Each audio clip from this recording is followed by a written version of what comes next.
Nouvelle technologie, vous vous servez sûrement de votre smartphone pour écouter de la musique, lire vos mails.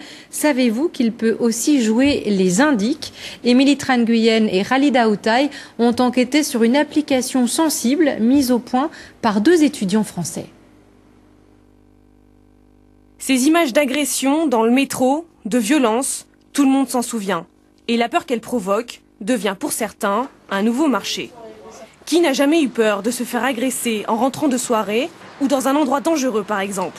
Aujourd'hui, une nouvelle application pour smartphone, BeSafe, soyez en sécurité, permettrait d'éviter les lieux considérés comme dangereux.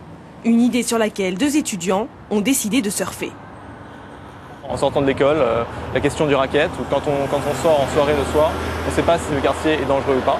Donc on s'est dit pourquoi pas faire une application qui permette de visualiser ce sentiment d'insécurité sur une carte. Ils ont alors rassemblé des données publiques fournies par la police, les mairies, la RATP pour en faire une application. Objectif, donner une évaluation du risque en temps réel à Paris, à Londres ou à New York. Démonstration. Ici, nous sommes en plein centre de la capitale. Il est 17 h, l'application indique zone jaune.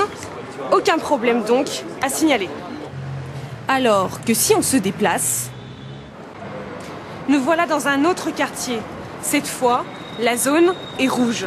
À en croire l'application, cela signifie qu'à cette heure de la journée, à ce lieu, des agressions violentes auraient eu lieu.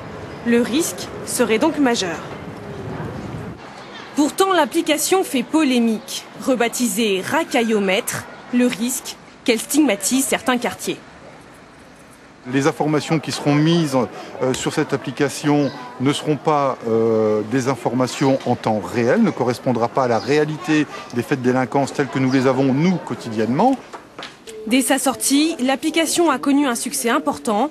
En une semaine, plus de 15 000 utilisateurs l'ont achetée.